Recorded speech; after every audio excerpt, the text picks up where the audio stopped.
राधे राधे। स्वागत है आपका मेरे चैनल श्री प्रभुवाणी में।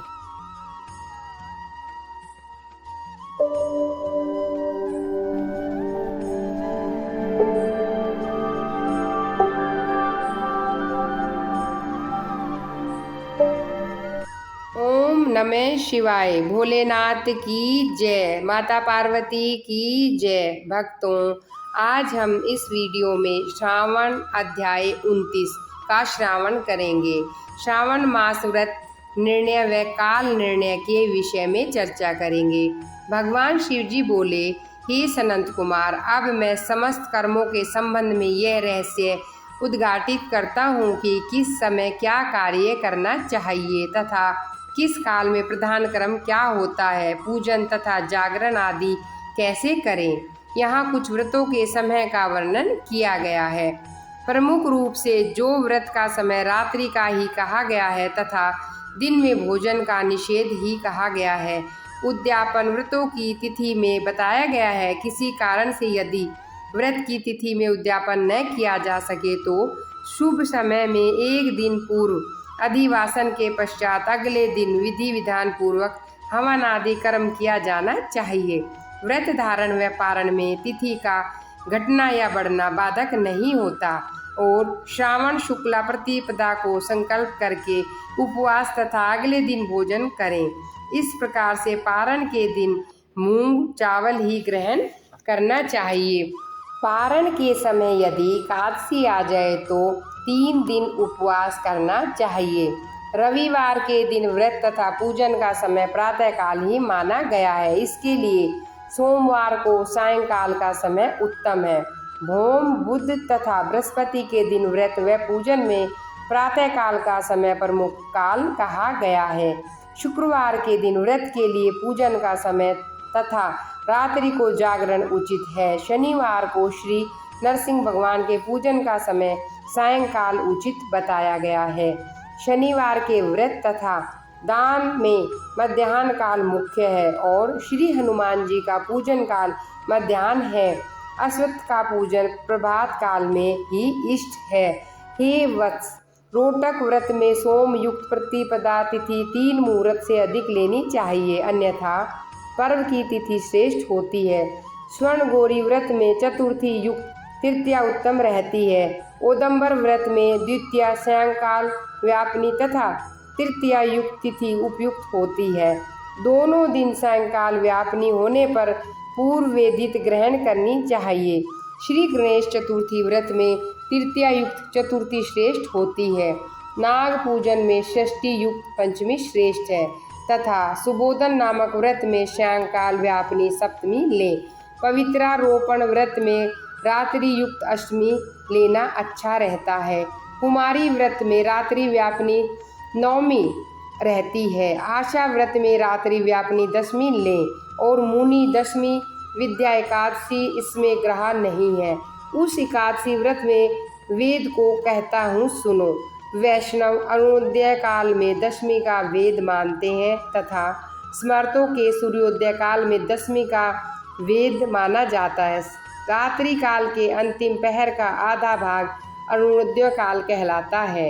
इसी प्रकार से द्वादशी को भी पवित्रारोपण का विधान है तथा अनंग व्रत में रात्रि व्यापनी त्रयोदशी में ली गई है, किंतु दूसरा प्रहर व्यापनी होने से अधिक उत्तम मानी गई है। शिव जी के पवित्रारोपण में रात्रि व्यापनी चतुर्दशी उत्तम कही गई है और अर्धरात्रि व्यापनी होने से अत्युक्त है।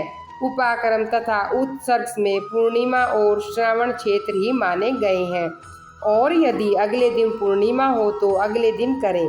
तैत्तिरीय शाखा वाले ऋग्वेदियों को प्रथम दिवस करना चाहिए और तैत्तिरीय शाखा वाले यजुर्वेदियों को अगले दिन 3 मुहूर्त पूर्णिमा रहने पर भी उपाकर्म उत्सर्ग दोनों कर्म पहले दिन कर लेने चाहिए।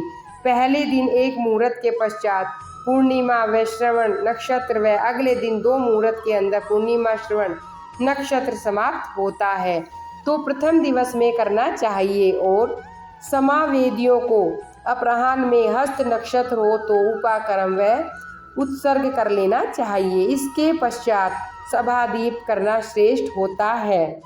श्रावणी कर्म तथा सर्प बलि कर्म के लिए सूर्यास्त के समय व्यापनी पूर्णिमा का समय उत्तम है तथा हयग्रीव जयंती के लिए मध्याह्न व्यापनी पूर्णिमा का समय ठीक है।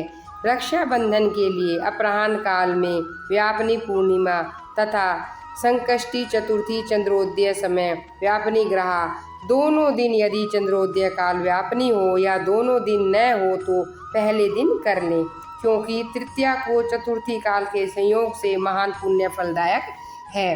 हे पुत्र, गणपति की प्रसन्नता के लिए चतुर्थी काल के संयोग का व्रत करें। गणेश चतुर्थी, गौरी चतुर्थी व बहुला चतुर्थी के अतिरिक्त चतुर्थी अन्य देवताओं के पूजन में पंचमी विग्रहण करनी चाहिए तथा श्री कृष्ण जन्माष्टमी के लिए अर्धरात्रि ग्रह है। तिथि निर्णय के संबंध में कुल 6 प्रकार माने जाते हैं, जैसे दोनों पूरे दिन व्यापित, दोनों दिन केवल अव्यापित, दोनों दिन अंश में समव्यापित तथा दोनों दिन अंश से विषम व्यापित, प्रथम दिवस पूर्ण व्यापित तथा अगले दिन व्यापित। इन 6 प्रकारों में से 3 प्रकारों में जिसमें संदेह ना हो उसी को मैं कहता हूँ। विषम व्यापित में अंश व्यापित से अधिक व्यापित श्रेष्ठ है। एक दिन जो तिथि पूरी हो वह दूसरे दिन अधूरी मानी जाती है तथा पहले दिन अव्यापित व अगले दिन अंश व्यापित हो तो अंश व्यापित श्रेष्ठ होती है। जब अंश व्यापित हो तथा वह सम हो तो शंका होती है, अतः भेद वाक्य से करना उत्तम है।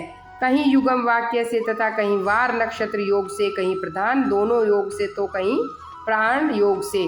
जन्माष्टमी के व्रत में आशंका होने से इन दोनों पक्षों में परा होनी चाहिए। अष्टमी के अंत में पारण पिठोर व्रत में अमावस्या मध्याह्न व्यापनी उत्तम है तथा वृषभ पूजन में सायंकाल व्यापनी ली गई है। कुशा ग्रहण में संगम काल लिया गया है और सूर्य की कर्क संक्रांति में 30 घड़ी पहले पुण्य काल माना जाता है। सिंह की संक्रांति में 16 घड़ी पहले तथा 16 घड़ी पर पुण्य काल माना गया है। कुछ संत लोग सिंह संक्रांति पहले 16 घड़ी पुण्य काल मानते हैं। अगस्त ऋषि के अर्घ्य का फल व्रत के विधान के साथ ही बता दिया। भगवान शिव ने कहा, हे वत्स, समस्त कर्मों का फल निर्णय मैंने विस्तार पूर्वक बताया। यह अध्याय जो कोई भी श्रद्धा भक्ति पूर्वक कहता है, सुनता है, उसे श्रावण मास में किए जाने वाले सभी व्रतों का फल प्राप्त होता है। इति श्री स्कंद पुराण श्रावण महात्म्य 19वां अध्याय। ओम नमः शिवाय। भोलेनाथ की जय। शिव पार्वती की जय। भक्तों, अगर आपको मेरे द्वारा सुनाए गए अध्याय पसंद आए तो आप मेरे चैनल को लाइक और सब्सक्राइब अवश्य करें।